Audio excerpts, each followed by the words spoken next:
Hola chicos, muy buen día. Hoy vamos a continuar con lo que son las clases de dominio científico y vamos a recordar una de las clases que ustedes la vienen viendo desde que estaban en la primaria. Hoy vamos a hablar de la célula. Cuando hablamos de la célula vamos a recordar personajes históricos, ¿sí? Como Robert Hooke, quien fue el primero en hablar de células al observar las laminillas de corcho, ¿sí? El corcho que ustedes seguramente han visto en botellas de vino o en algunos de los informativos que se tienen en colegios.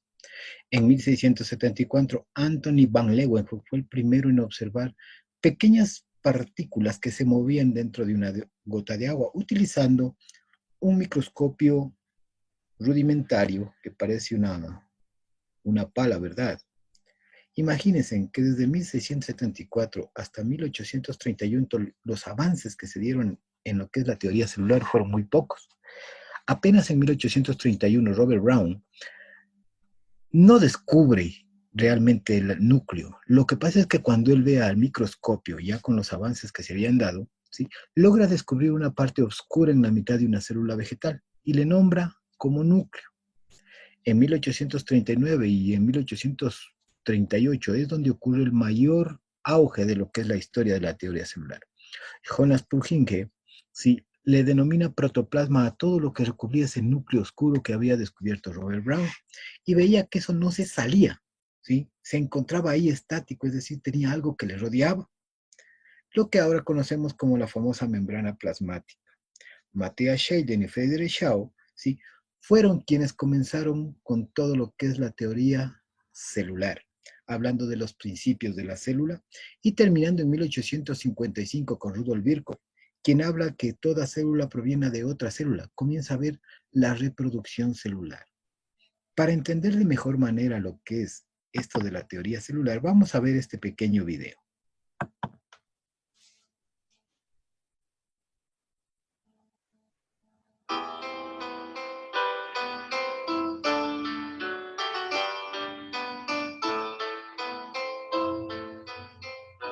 Una de las instituciones científicas más prestigiadas del mundo es la Royal Society de Londres, fundada en 1660, a la que han pertenecido los científicos más prominentes del mundo, como Robert Hooke e Isaac Newton, y en su interior se encuentran retratos de algunos de ellos.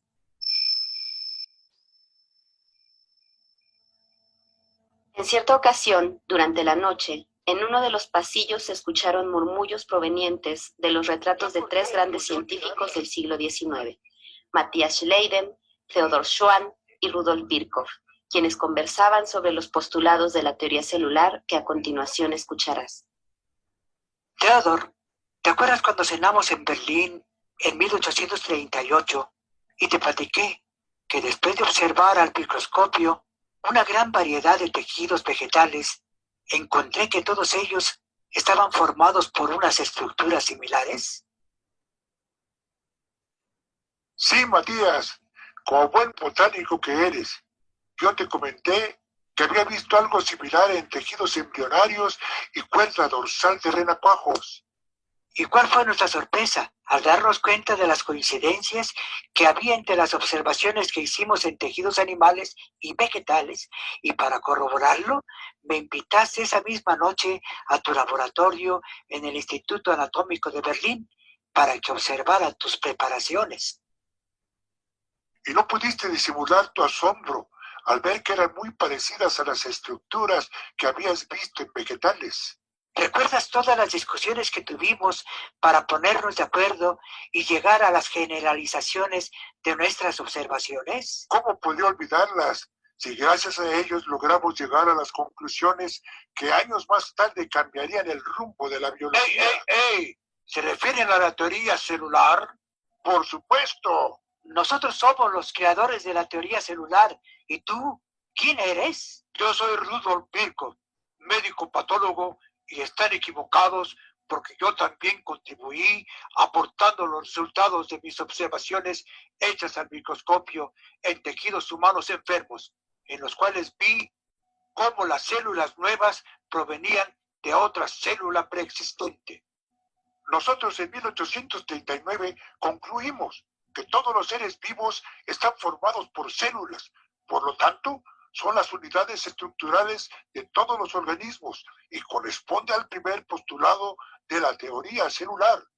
Y también es la unidad fisiológica de todos los organismos, o sea, que la célula es la que realiza todas las funciones de un ser vivo, como la respiración, digestión, excreción, etc. Yo aporté el principio de origen, el cual dice que todas las células provienen de otras células, omnicélula es célula. O sea, que hay un tercer postulado. Sí, con el que yo contribuí en 1858.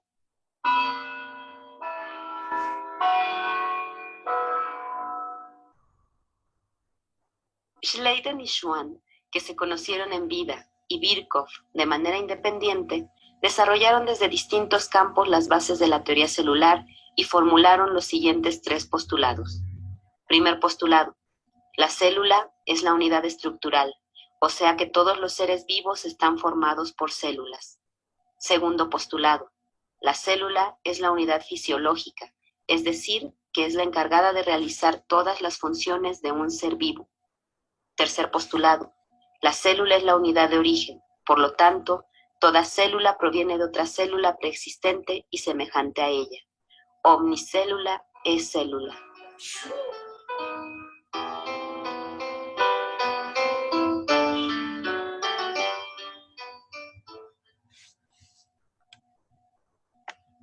Bien, muchachos, lo que ustedes acaban de ver fueron los 3 postulados que se formularon hasta 1858.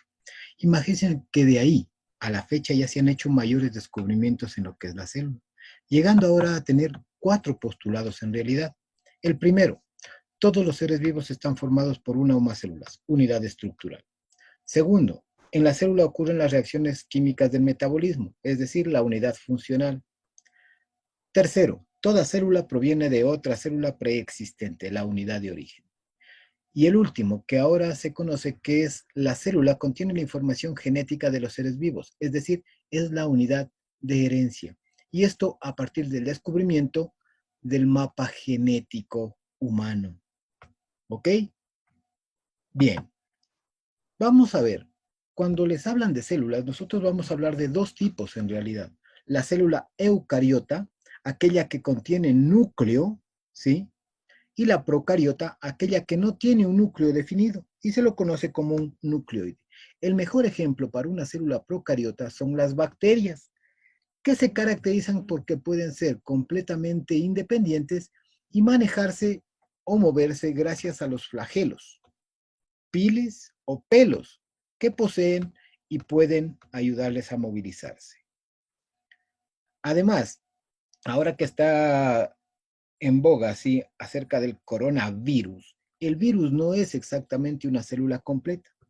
Simplemente, ¿sí?, es una estructura completamente diferente y es por eso que existen autores científicos que dicen que los virus no están vivos y otros que defienden que son estructuras que tienen vida, pero que se desarrollan cuando han infectado a un huésped. Los virus pueden ser de 2 maneras: un virus desnudo, como el que ustedes ven acá, ¿sí?, una estructura de proteína alrededor y el ácido nucleico en la mitad. O un virus con envoltura, como el que está de moda ahora, el famoso coronavirus, donde se encuentra con una cubierta adicional que le ayuda a protegerse, ¿sí? Los virus pueden ser complejos, tal cual como ustedes pueden verlos aquí, y simplemente se desarrollan cuando infectan una célula. A partir de ahí se da la reproducción del virus, ¿ok? Bien, vamos nuevamente acá. Hoy estamos hablando de células. Vamos a hablar de células eucariotas y procariotas. ¿Estamos claros? Vamos con la eucariota. Cuando hablo de célula eucariota, estoy hablando de 2 tipos de células: una célula animal y una célula vegetal. La diferencia entre estas 2 se da por un organelo básicamente, que se lo conoce como el cloroplasto, responsable de que las plantas puedan realizar fotosíntesis. ¿Ok?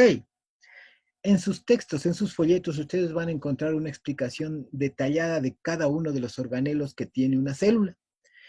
Pero yo voy a hacer acá una analogía para que ustedes puedan comprender cómo funciona una célula en realidad. Recuerden, La célula es una unidad funcional, es decir, puede hacer todo lo que nosotros hacemos. Nace, crece, se reproduce, se relaciona y muere. ¿Sí? Entonces, vamos a ver cómo trabajan las células. Primero recordamos, son células eucariotas, es decir, tienen núcleo, y en el núcleo ellas tienen el material genético. ¿Dónde? En el ADN y en el ARN. Bien, ahora, las células para vivir necesitan obtener proteínas. Tienen la capacidad de procesar las proteínas y lo hacen en unos organelos pequeños que se los conoce como ribosomas. Seguramente en el Ser Bachiller ustedes van a encontrar preguntas acerca de estas y les preguntan, ¿dónde se elaboran proteínas? Los responsables de elaborar proteínas, principalmente en una célula, se llaman ribosomas. ¿Sí? Los ribosomas, una vez que crean la proteína, ¿la dejan ahí? No, tiene que ser transportada para que la célula haga sus relaciones fisiológicas. ¿Por dónde se transporta? Se transporta por el aparato de Golgi o complejo de Golgi, como está en esta lámina. Vamos a suponer que el aparato de Golgi, ¿sí?, es como un transporte de mercaderías, un camioncito de correos. El camioncito de correos atrapa las proteínas que crearon los ribosomas y las empaquetan. Es decir, va a formar paquetes como el carro de correos y los ordena. Y luego va a ir a entregarlas a lo largo de la ciudad, en este caso. ¿Por dónde va a ir el aparato de Golgi? Va a ir por vías como son, en este caso, los retículos endoplasmáticos, lisos y rugosos. Lisos, como la calle pavimentada, completamente liso y rápido. Y rugoso, como un empedrado. Pero aquí hay una característica especial. La rugosidad que tiene este retículo endoplasmático se debe a esas pequeñas piedras que se conocen como ribosomas. ¿Sí? Bien, el aparato de Golgi, una vez que fue a entregar las proteínas a lo largo de la célula, regresa, terminó el día y tiene que regresar a la estación central, a ver qué es lo que le sobró, qué es lo que se dañó, porque seguramente se cayeron los paquetes, se golpearon, se pasaron, y regresa a una estación. En este caso, la estación se le conoce como vacuola, que en la célula es un espacio vacío, pero en realidad no está vacío, sino que está relleno de agua, ¿sí? Ahí va a llegar todo lo que ha sobrado, ¿sí? En este caso los paquetes golpeados, las proteínas que han quedado a medias, etcétera, van a llegar ahí a esa vacuola. Y en la vacuola va a haber unos pequeños organelos que se van a encargar de irlas separando, las cosas que pueden ser reutilizadas, recicladas, y lo que ya en realidad no sirve. Lo que ya no sirve se lleva a la basura. En este caso, los encargados de llevarse la basura se los conoce como lisosomas. Estos son los pequeños basureros de nuestras células. Ellos van a atrapar todo lo que ya no sirve y se lo van a llevar al límite de la ciudad, donde se encuentran los basureros. En este caso, el límite de la ciudad, ¿qué será? La membrana plasmática, ¿sí? Para de aquí mandarlas hacia afuera. ¿Ok? Habíamos escuchado en el video que la célula también respira.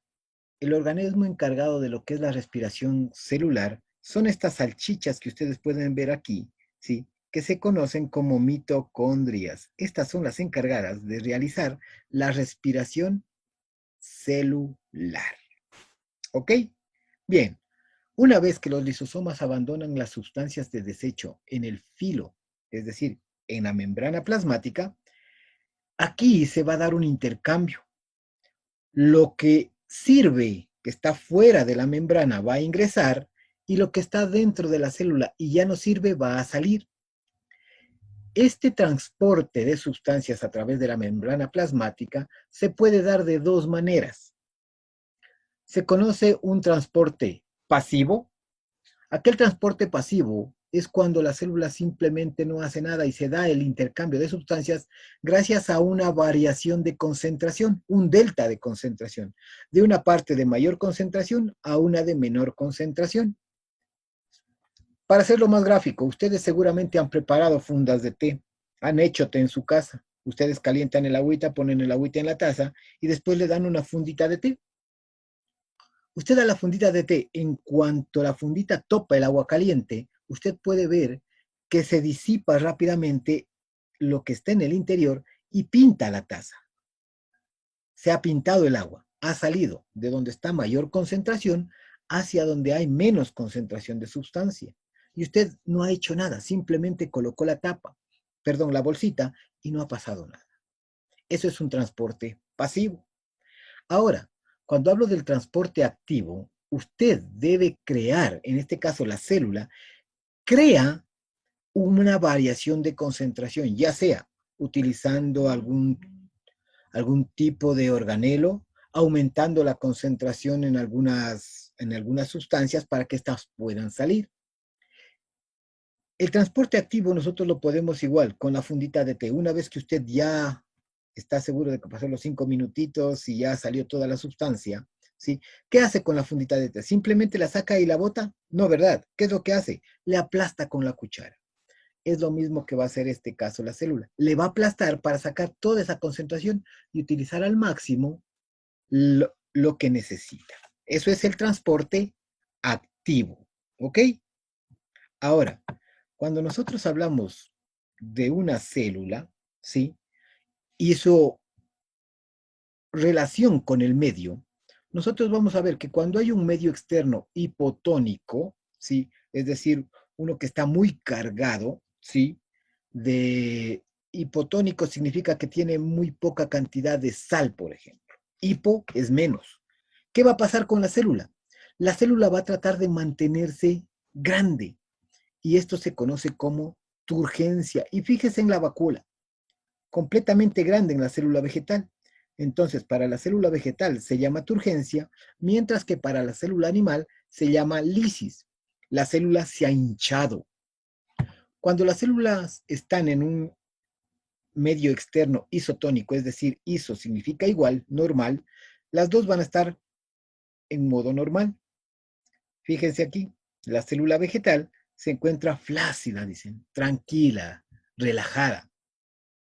Pero cuando el medio se vuelve hipertónico, es decir, hay una gran cantidad de sal en la parte fuera de la célula, la animal le toca el fenómeno de crenación, mientras que la vegetal entra en lo que se conoce como el modo de plasmólisis, ¿sí? Entonces, turgente, el agua que se encuentra dentro de la célula aumenta, esto es la vacuola, recuerden. Cuando se encuentra normal, el intercambio de agua va a ser igual para los dos lados, pero cuando hay muy poca agua en el exterior, es decir, está un medio hipertónico, mucha sal, ¿qué es lo que hay que hacer? Enviar más agua hacia afuera y la vacuola se reduce y la célula entra en un periodo de plasmólisis. Recuerden, esto es para la célula vegetal. Para la célula animal sería crenación. ¿Ok?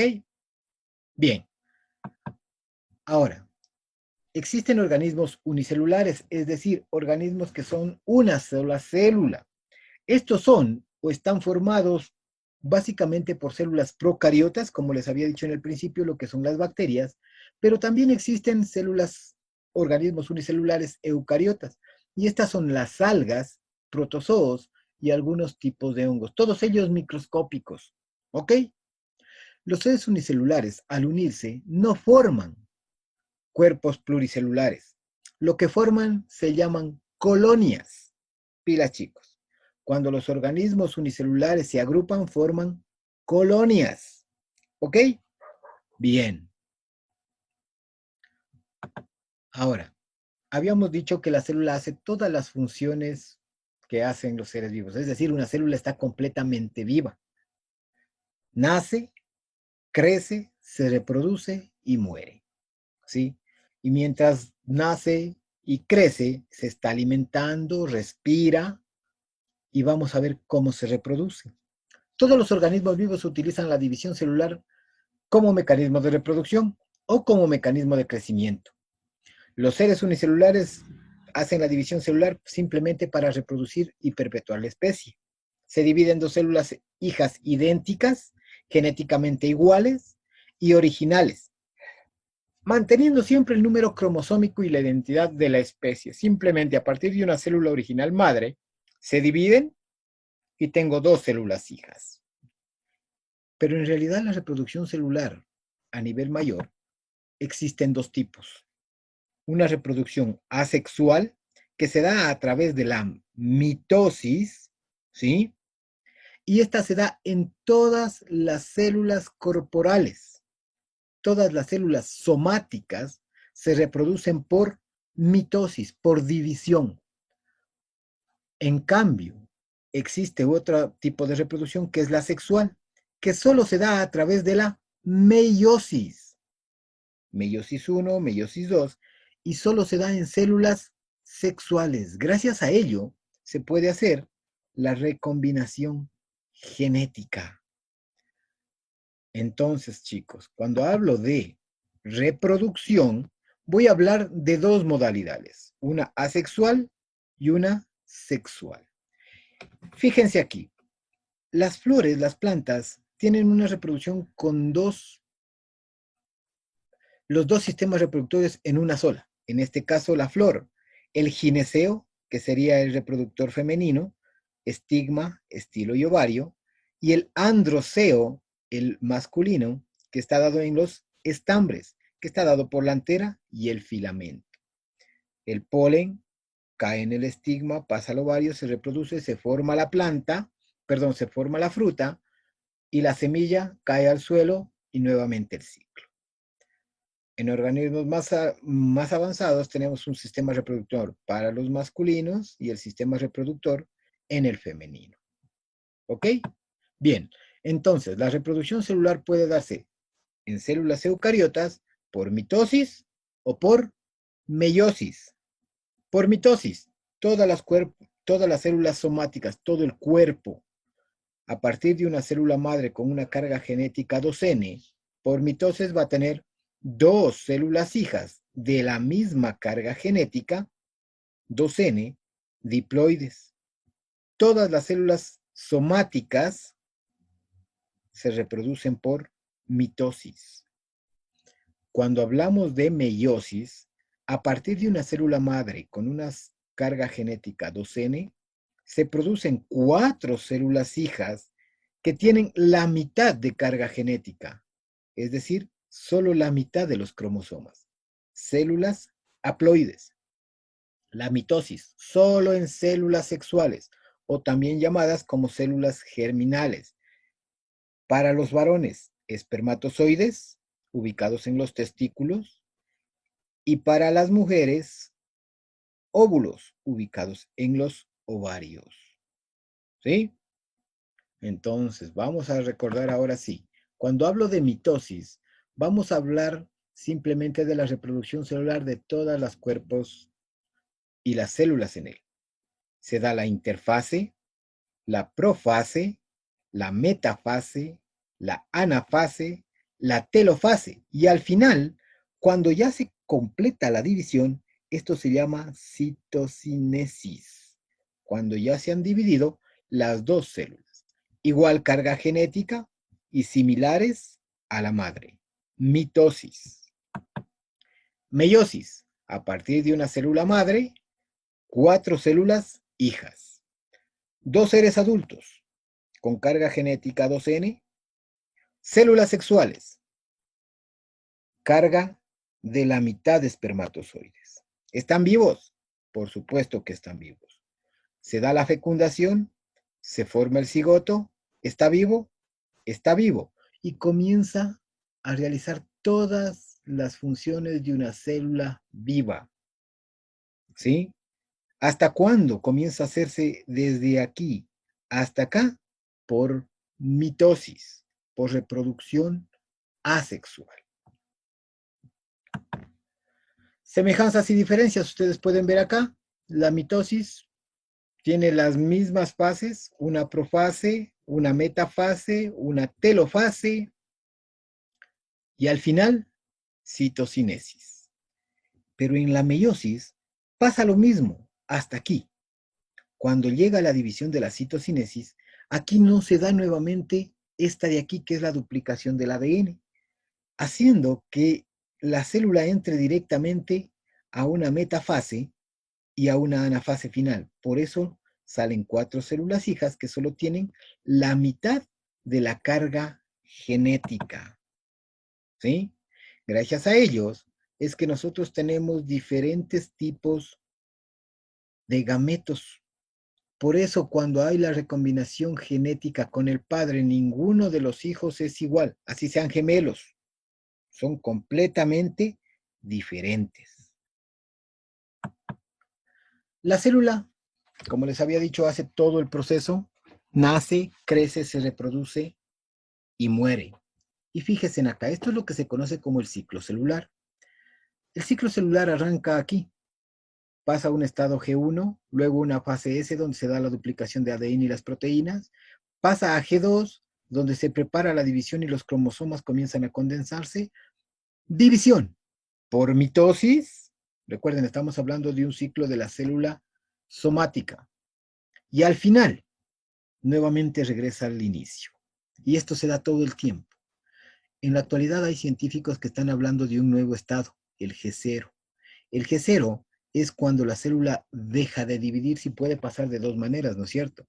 Que la célula ya ha cumplido su vida útil y está muriendo, o que ha sido causado su muerte o su detención por algún tipo de evento externo. En este caso, ¿quiénes están buscando llegar a esta división, a este G0?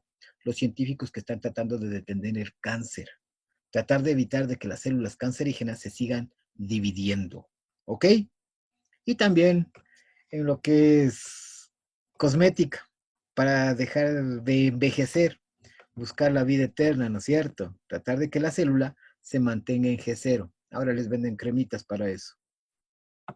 Bien, ¿cuánto dura un ciclo celular? Para el mamífero tiene una duración de 16 horas, la célula humana 24 horas y la célula vegetal 29 horas.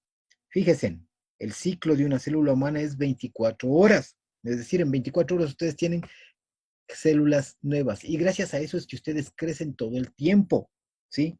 Pero no todas las células se dividen, como les había dicho, hay muchas de ellas mueren y el proceso de muerte programado se llama apoptosis. Anoten ese dato. Apoptosis es la muerte programada de células. Fíjense acá, yo puse un cuadrito aquí sobre el tiempo de vida de las células humanas. En el cerebro toda una vida, los linfocitos un año, los glóbulos rojos 120 días, las células de la piel entre 10 y 30 días, las células del colon 3 a 4 días, células epiteliales entre 2 y 4 días, el estómago 2 días, neutrófilos 1 a 5 días. Pero recuerden, esto está hablando de un ciclo celular normal, con una muerte programada que se llamaría la apoptosis, que puede darse en este tiempo.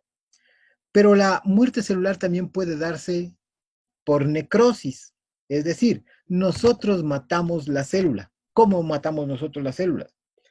Cuando nos exponemos demasiado tiempo al sol, seguramente ustedes fueron a la playa y se quemaron la piel, ¿no es cierto? Y quedan todo colorado como camarón. Y después de un tiempo ustedes se van sacando poco a poco esa piel muerta. Piel muerta, sí, va a seguir saliendo todo el tiempo. Por eso, este dato, 24 horas, chicos. La célula se sigue acumulando, células muertas nosotros las seguimos acumulando. ¿Y dónde se pegan? En nuestra piel, en nuestra ropa, en nuestros colchones, en nuestras camas, ¿sí? Y es parte del polvo que ustedes pueden encontrar en sus casas. Es piel muerta, ¿ok? Pudo haber muerto por apoptosis o pudo haber hecho por necrosis. Otro ejemplo de necrosis, cuando usted se hace una herida o se corta o se pica, ¿sí? Parte de esas células mueren y forman las famosas costras que después caen y les quedan señales, ¿no es cierto? Ahí tengo todo lo que es un ciclo celular. Bien, chicos, con eso terminamos la clase de célula. Por favor, revisen sus folletos para mejor información y nos vemos en la próxima. Cuídense. Adiós.